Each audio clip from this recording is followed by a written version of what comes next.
Oke, tadi sambil kita untuk di manajemen itu kita perlunya adanya risiko juga. Jadi ketika memang kita untuk menghindari timbulnya konflik dari suatu perusahaan, nah kita perlu ada risk management. Mungkin kalau kalian memang tertarik untuk di dalam risk management juga bisa itu. Di dalam sistem informasi memang adanya risiko di situ. Mungkin lebih ke nanti ke arah cyber, mungkin arah untuk perusahaannya sendiri dari suatu perusahaan yang ada. Jadi bisa seperti itu. Nah, ada 7 cara untuk menanggapi memang risk management atau manajemen risiko dari suatu perusahaan. Memang ada contohnya, kita bisa lihat di sini internal environment. Jadi memang lebih kepada lingkungannya, sasarannya, agar dapat menerapkan risk management di perusahaan, baik dimulai dari pengenalan lingkungan secara internal. Makanya kalian ketika sebelum jadi project manager, biasanya kalian sudah tahu tuh lingkungan perusahaannya seperti apa. Duh. Biasanya lebih kenal dengan siapa, kemudian kalian juga bisa tahu secara sasarannya, targetnya, eh, biasanya maunya ke arah mana. Nah, kemudian adanya risk identification. Kemarin ya kita sudah sebenarnya bahas di kuis ada identifikasi risiko di mana kalian harus membagi risiko dalam beberapa tahap. Misalkan risiko rendah, sedang maupun tinggi. Biasanya mereka akan menggolongkan dikalikan dengan eh, kalau nanti mungkin kalian belajar manajemen risiko ya, itu akan ada dikalikan eh, waktu yang waktu idle-nya, mungkin waktu kita nganggurnya ketika ada problem itu dikalikan dengan berapa tingkat risiko kerugiannya. Biasanya seperti itu. Jadi nanti dan kira-kira perencanaannya apa? Jadi kita udah tahu identifikasi risiko dulu nih. Identifikasi misalkan risiko tidak bisa memulai kelas, misalkan contohnya seperti itu. Eh, LMS down sistemnya. Kalau kalian coba ya, kalian bisa coba setiap jam 5 itu LMS nggak bisa dibuka. Kenapa? Karena mereka biasanya lagi maintenance. Jadi memang problemnya setiap jam 5 WIT ya.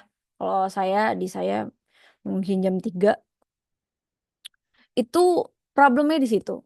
MMS-nya nggak dapat dibuka. Padahal biasanya saya eh, bisa-bisanya bangun pagi untuk update suatu materi mungkin lagi membuat, lagi mau input gitu ya. Karena memang ada sistemnya sedang bekerja di beberapa tempat. Mau nggak mau kita harus manajemen waktu di situ.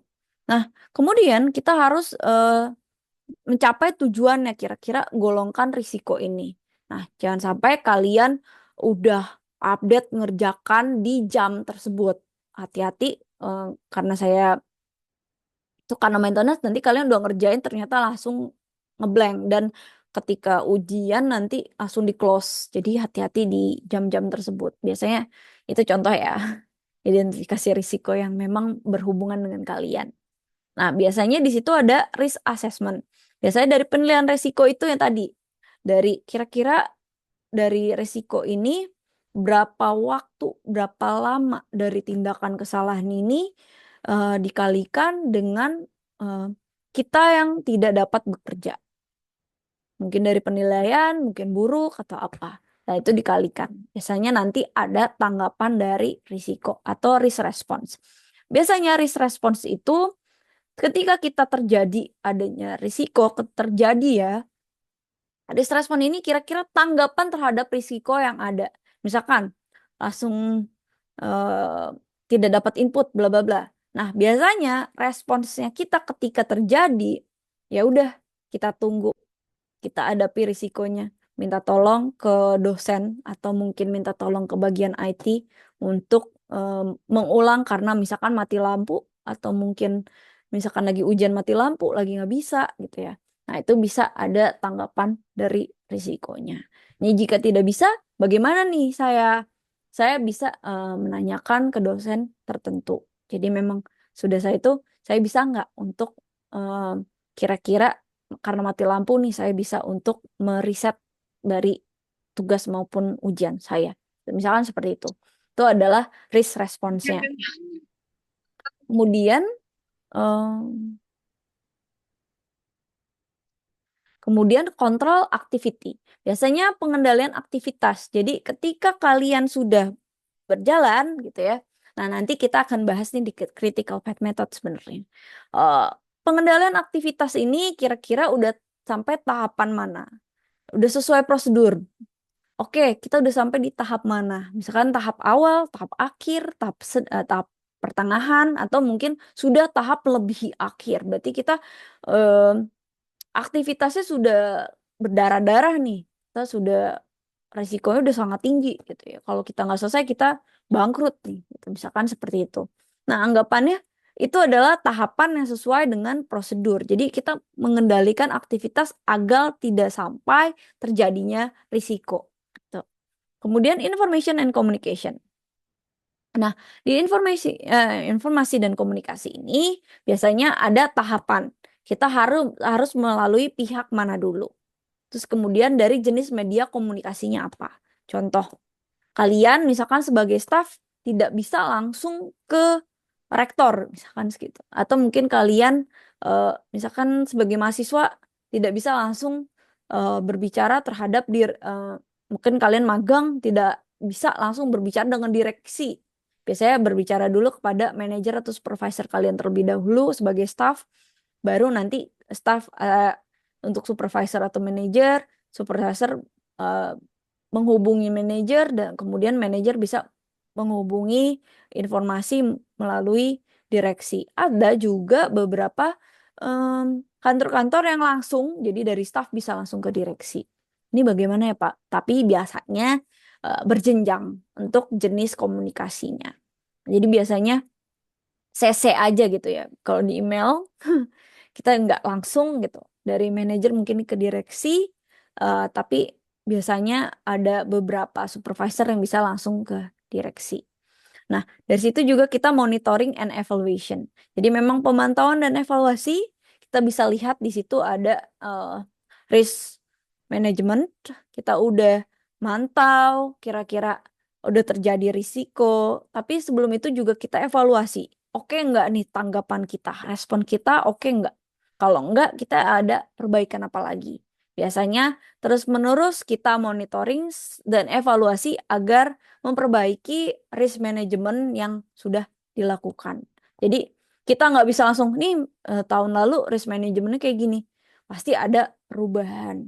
Tidak langsung dengan eh, plek ketiplek. Contohnya sama dengan tahun yang lalu untuk proyek yang tahun lalu pasti berbeda karena memang ada klien-klien yang berbeda juga. Jadi manajemen risiko ini dari langkah-langkah suatu perangkat lunak untuk memahami dan mengatur ketidakpastian. Jadi ada ketidakpastian di dalam proyek, biasanya si manajemen risiko ini yang merangkainya. Nah, di sini mungkin saya akan menjelaskan sedikit. Kalian ada yang bisa membuat kegiatan.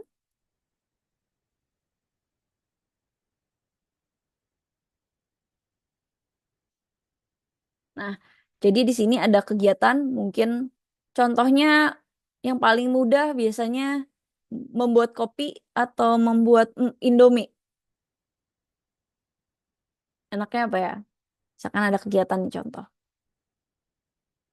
Kalau membuat kopi Cukup atau membuat Indomie, nomor satu kalian ngapain? Kita contoh. panasin air dulu, Bu. Nah, sebelum memanaskan air kita harus mengambil Panci atau nah wadah untuk memasak. panci. Saya pakai coretan aja ya. Kegiatan. Kegiatannya misalkan membuat kopi. Kopi rasa apa nih? Satu, mengambil panci ya, atau wadah yang emang ada. Terus kira-kira abis mengambil panci apa ini? mengambil air untuk direbus. Menyalakan kompor. Kemudian, habis menyalakan kompor, memanaskan air. 5. Mau kopi saset atau kopi yang susah nih, yang gitu blender dulu. Saset aja ya. Saset aja, Bu. Muka saset kopi, gitu ya. Kemudian mengambil gelas gitu ya, atau cangkir. Memasukkan kopi, ya, kopi bubuk ke dalam cangkir. Setelahnya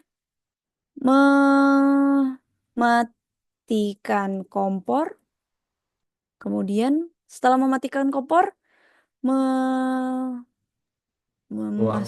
menuang air ke dalam cangkir.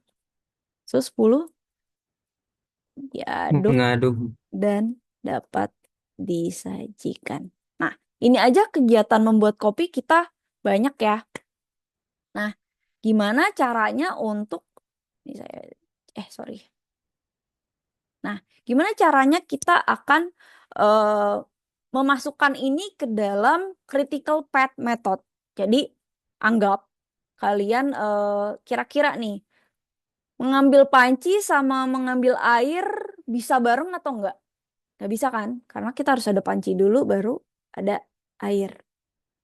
Nah, kita terus menyalakan kompor. Sambil mengambil air sambil nyalain kompor bisa nggak? Tidak bisa, Bu. Bisa dong. Kan gini, ambil air nih. Airnya udah diambil. Kompornya di sini. Cetek. Airnya udah ada nih. Di samping. Bisa juga. Tergantung ya.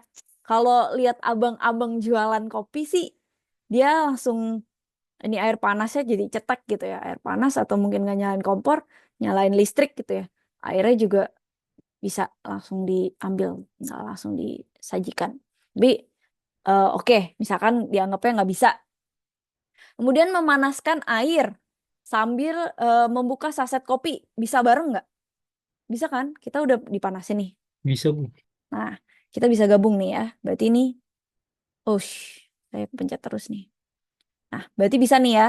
Memanaskan air sambil membuka saset kopi bisa barengan. Itu setelah menyalakan kompor, kita langsung bisa memanaskan air sambil juga kita membuka saset kopi. Mengambil cangkir dan memasukkan kopi bubuk ke dalam cangkir kan kita nggak bisa gabung ya. Kemudian mematikan kompor eh, dan menuang air ke dalam cangkir. Mungkin bisa eh, mematikan sambil menuang juga bisa gitu. Sambil cetek langsung. Nah, jadi mungkin bisa gini. Airnya kita bisa pakai 2 tangan, langsung air dituangkan, kemudian langsung bisa dimatikan. Mungkin bisa seperti itu ya. Anggaplah kita bisa gabung. Kita bisa kerjakan em, langsung gitu. Atau mungkin menuang air ke dalam cangkir dan diaduk bisa juga langsung. Tapi anggaplah kita dua teori ini yang kita bisa gabung. Ini contoh penggabungan. Nah, di sini kalian akan mempelajari di sini adanya kegiatan gitu ya. Kalau untuk lingkaran adalah kegiatan, kemudian untuk yang tanda panah adalah waktu biasanya. Saya di sini adalah waktu. Exact ini adalah waktu. Nah, ketika kalian sudah membuat tadi, kita bisa contoh yang, nah, duh, duh, duh. Oke, kita bisa coba untuk menggambarkan. Jadi, kita ada 2 aktivitas nih ya. Kita udah, misalkan ada yang membuat kopi, misalkan kita langsung, ada yang digabung. Jadi, misalkan langsung tuh kayak gini ya, mengambil panci, mengambil air, lalu mengambil kompor, air, saset kopi, cangkir, bubuk, cangkir, matikan kompor dengan step by step. Tapi ada juga yang tadi digabungkan. Jadi sambil sambil menyalakan kompor, memanaskan air, sambil juga membuka saset si kopi tersebut. Gambarnya pun pasti kalau kalian pikirkan itu berbeda. Contoh yang merah dulu kali ya. Kalau mengambil panci, mengambil air, bisa ini kegiatan satu, kemudian kedua, kemudian ketiga, dan seterusnya. Pasti tanda panahnya sama.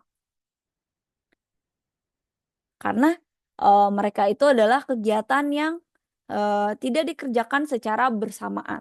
Jadi habis kegiatan satu, kedua, ketiga, keempat, kelima. Jadi kegiatan ini kegiatan yang dilakukan eh, tidak bersamaan. Berbeda dengan yang tadi kita gambarkan. Contohnya mungkin yang warna ungu ya. Kita dari kegiatan satu, kita lanjut ke kegiatan kedua. Dari kegiatan kedua lanjut ke kegiatan ketiga.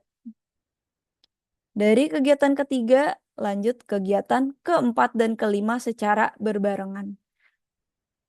Ini adalah berbedanya dari suatu kegiatan. Setelah 4 dan 5 langsung ke 6. Berarti gambarnya di sini mereka bisa ada kegiatan lagi.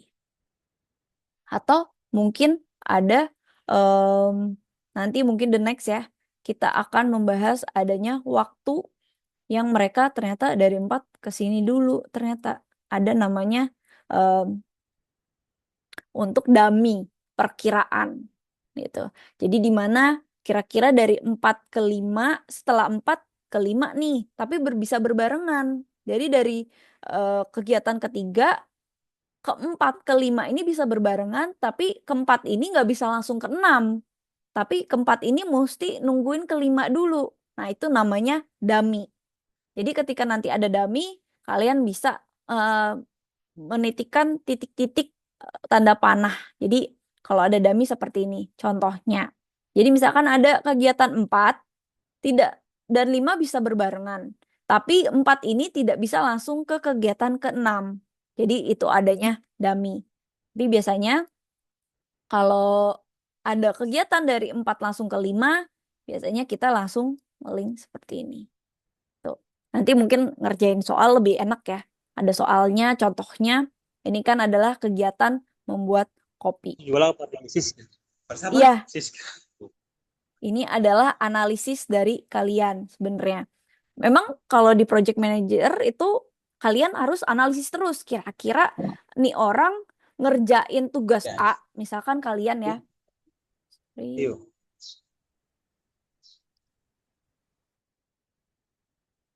Oke, misalkan kalian analisis nih si orang ini bekerja mau berapa lama gitu ya. Jadi misalkan orang ini mampu bekerja berapa lama gitu ya. Nah, ketika kamu misalkan siapa nih ya di sini,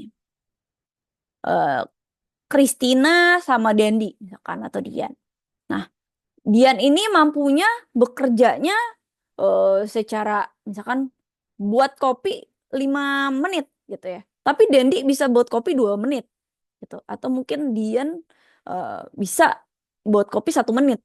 Ini kan berbeda antara pembuatan mereka, kegiatannya saat mereka itu mungkin dengan Dian sendiri mampu tuh untuk membuat kopi sambil juga jadi kasir. Contoh ya, contoh nih. Itu di dunia retail biasanya kita cepet-cepetan ketika kalian mau jadi barista.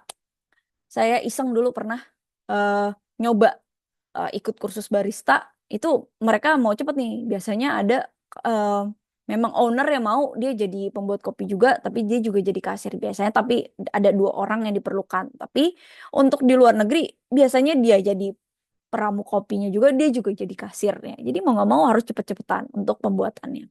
Nah di situ kita ada analitis lagi. Nah dari 7 kan 8, 9 dia bergabung. Jadi ini 8, 9. Apakah 8, 9 ini sampai diaduk dan disajikan, mematikan kompor bisa nanti langsung diaduk dan disajikan? Tidak. Nah, kemungkinan dari mematikan kompor baru menuang cangkir dalam cair. Jadi misalkan ini ke 10, kemungkinan di sini adanya dummy. Jangan lupa tanda panahnya, karena nanti kita ada range dari depan ke belakang, belakang ke depan. Kenapa dari belakang ke depan, depan ke belakang? Karena itu kita mengecek kira-kira critical path methodnya di mana. Misalkan, eh, ini kita kasih waktu, eh, anggapnya nih 10 detik, 5 detik, 15. Ini mungkin kalau yang ini kalian udah paham ya, kalau yang merah. Selanjutnya lah, sama, lurus-lurus aja. 6, 7, sampai 10 ya. Tek, tek, tek, tek, tek, tek. Kocok, 8, 9, 10. Langsung. Jadi lurus aja nih. Ini adalah metode yang sebenarnya kemungkinan kita bisa 2 kali nih, bisa digabungkan. Kira-kira kita bisa mematikan kompor sambil menuang air. Tapi dengan mematikan kompor kita nggak bisa langsung aduk. Karena belum tentu menuang air dulu kan baru dapat kita aduk dan disajikan. Jadi bisa seperti itu. Jadi 8 bisa ke 9, bisa dummy, atau mungkin bahkan bisa juga ada kegiatan di situ. Jadi dari 8 bisa link ke 9. Jadi bisa seperti itu. Jadi nggak hanya dummy. Tapi kebanyakan dari situ biasanya waktunya ada dummy di situ. Jadi memang nanti dummy mungkin saya akan penjelasan lebih detail karena mungkin di kegiatan membuat kopi nggak ada dummy di situ, tapi lebih ke link sendiri ya. Jadi nanti mungkin kalian akan pelajari. Misalkan nanti membuat panci 10 menit gitu ya. 10, 5, 15 kita anggap ya. Nanti kita akan tambahkan. Kira-kira kegiatan mana yang misalkan nih 20, nih 10, nih 5. Misalkan anggap ya. 10 nih 5, nih 5. Kita anggap ya kalian 5 biar gampang. Ini kalau dummy biasanya dia tidak ada waktunya. Biasanya 0. Tapi kalau misalkan memang nanti ada kegiatan biasanya berbasisnya kalau kalian analisisnya itu berbasis dengan table. Jadi nanti misalnya mengambil panci dari kegiatan ini ke kegiatan 2 gitu. Berapa waktunya? 10 menit. Biasanya di sini ada waktu atau durasi. Nah, nanti mungkin the next ya kita akan pelajari. Saya pelan-pelan aja agar kalian nanti ketika mengerjakan nggak shock gitu ya. Karena memang ada kegiatan-kegiatannya yang kegiatan A, kegiatan B, kegiatan C, sampai kegiatan Z gitu ya. Nanti waktunya juga mix dan nanti ada atas bawah gitu ya. Jadi di sini nanti ada waktu maju, di sini waktu mundur gitu. Jadi nanti perhitungan ada maju, ada mundur. Jadi nanti kita perhitungannya untuk mendapatkan critical path method itu, sorry, ini warnanya cari yang warna, oke. Jadi nanti ada perhitungan ke belakang. Nah, ini mungkin nanti bisa beberapa kalian yang memang tertarik untuk di bidang ini bisa nanti untuk coba. Tapi udah ada yang punya project Microsoft Project bisa lihat juga tuh. Di Microsoft Project ada memang untuk critical path methodnya. Nanti kelihatan dia pakai bar biasanya gitu. Jadi kalau di mm, Jira itu pakai kotak. Mereka pakai ini,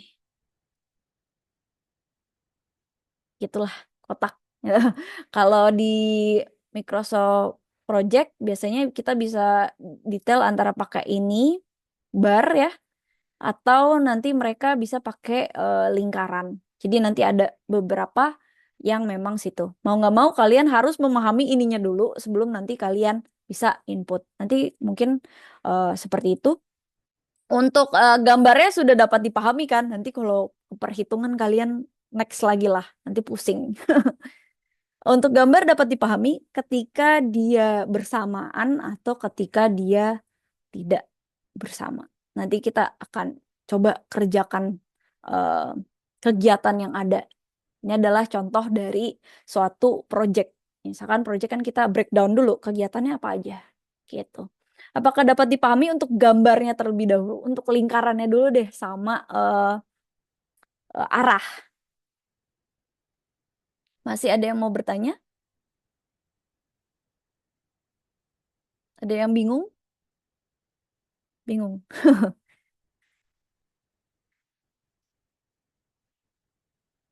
Dapat dipahami untuk ini?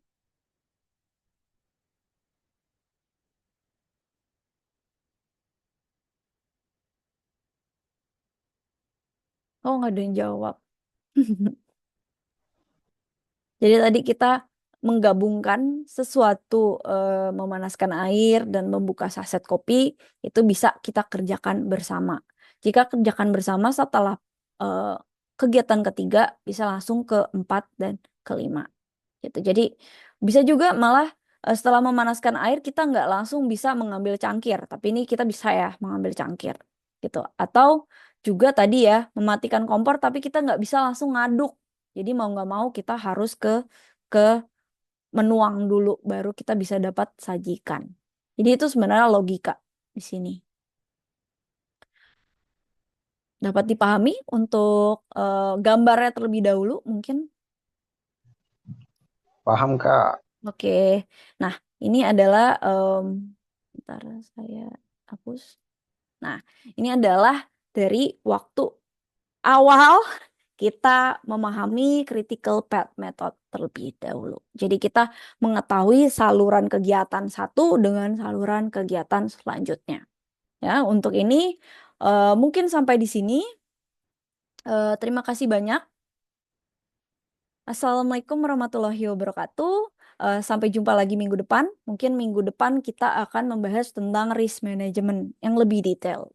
Setelah itu nanti kita akan ada perhitungan, dan dari perhitungan itu yang seperti tadi ya, mungkin kita ada soal tugas awal, kemudian kita juga ada nanti tugas yang akhirnya, yaitu untuk UTS. Mungkin di UTS akan kita mengerjakan soal tersebut. Jadi nanti kita akan banyak latihan soal untuk Microsoft, untuk projectnya, untuk critical path method atau PERT gitu ya, kita dapat. Kalian bisa banyak membaca, mungkin nanya ChatGPT pun juga, mereka kadang juga masih belum nyampe ke sini karena memang ada kegiatan-kegiatan yang memang bersamaan, karena perlunya human di sini untuk project manager ini, karena memang si AI ini belum mampu untuk nge-link ini kira-kira bareng atau enggak, kira-kira nih kegiatannya bisa dapat dibarengi apa tidak. Jadi memang untuk hal tersebut, jadi memang ini yang kalian perlukan adalah analisa berpikir ketika kegiatan satu dengan satu lain, atau waktu yang memang ditentukan. Kalau misalkan ada yang miss, misalkan mereka ada di jalur gitu, kritis gitu ya, jalur kritis, itu mereka dapat membuat proyek ini berdarah atau mungkin melewati batas waktu yang ditentukan. Nah, itu disitulah kita perlunya project manager. Dan itu baru waktu, belum juga human resource-nya, kira-kira berapa. Tapi nanti kita bahasnya waktu dulu ya, karena nanti di perhitungan manual biasanya lebih ke waktu dan kegiatan. Nanti kita ke project Microsoft Project, itu kita akan membahas ke human resource-nya juga. Jadi nanti kita akan bahas kira-kira biayanya juga ada di situ. Jadi nggak usah pusing untuk perhitungan, ada di situ. Tapi eh, yang di sini kita juga perhitungan gitu, sebelum OTS tuh ada perhitungan, tapi perhitungannya rinciannya hampir seperti itulah. Kita mencari critical path methodnya aja gitu. Untuk waktu intinya dari kegiatan. Oke, baik. Mungkin sampai di sini. Terima kasih banyak semuanya sudah hadir. Sampai jumpa minggu depan. Em, jangan lupa yang kemarin kuis belum, em, bisa masih dikerjakan ya, kuis pertemuan satu sebelum ditutup gitu ya. Jadi yang belum, saya juga udah memberikan penjelasan untuk kuis di pertemuan sebelumnya, bisa dilihat yang pertemuan akhir itu ada jawabannya. Jadi jangan lupa untuk mengisi karena memang jawabannya sudah diberikan. Gitu ya. Oke, terima kasih banyak. Assalamualaikum warahmatullahi wabarakatuh. Selamat sore. Ada yang mau bertanya? Waalaikumsalam. Rio mau bertanya? Rio mau bertanya? Oh, Tidak. kepencet. Oh ya. Oke, sampai jumpa minggu depan. Sampai jumpa minggu depan.